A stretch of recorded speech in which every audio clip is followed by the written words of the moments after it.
So now we want to change topic a bit and go shipping. Baltic, as we saw on the video, there is enormous shipping highway there. In the video it said that there are 2,000 bigger ships cruising the Baltic Sea at every second of day and night.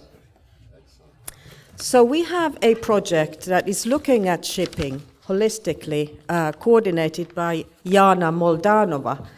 SHEBA, as John Bell earlier today said, has just been selected also as an EU strategy for the Baltic Sea region flagship project. So, Jana, can you tell us how you envisage sustainable shipping in the Baltic Sea? Thank you. With about 60,000 ships passing into the Baltic Sea every year through the Kattegat, Baltic Sea indeed belongs to the one of the world regions with really intensive shipping. On the top of it being a sensitive area or a sensitive sea, this is really a challenge to design a sustainable shipping in the region.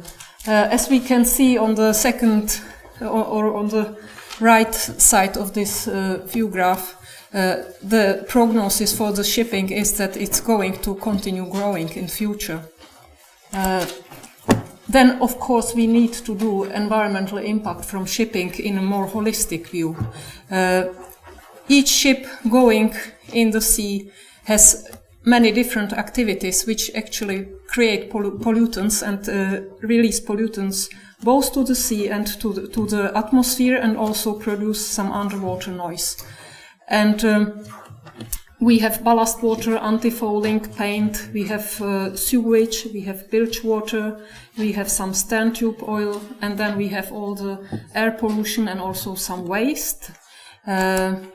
As it looks currently, there is legislation in place which regulates all these different activities in different ways.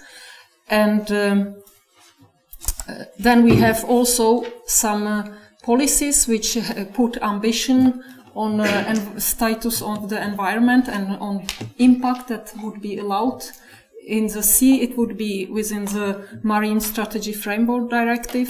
For the atmosphere, it's mostly the UNECE Convention of Long-Range Transport of Air Pollutants, and also on the thematic strategy on air pollution. However, we have the same pollutants coming from different sources, and these pollutants would have sort of impact altogether. Then we really need to deal with these multiple activities and multiple stressors, and to really sort of address the cumulative effect of all these impacts. In our project, we have a set of scientific models looking on emissions of all these pollutants, building up a bottom-up inventory. Then we have models addressing the air pollution, looking on emissions and dispersion and the effect of air pollutants. We have oceanic model coupled with an ecological model, which will address the impact of pollutants and fate of these pollutants in the Baltic Sea.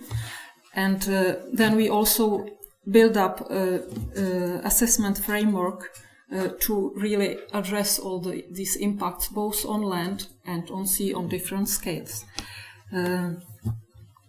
Then product of the project would be feedback to not only to policies but also to the stakeholders in the maritime industry, where we really compare the environmental effects from shipping versus other sources, and then we can rank the most important pressures from shipping and assess the impact of different technological solutions and of policy and economic instruments on environment and society, and at the final to develop an optimized sustainable shipping scenario.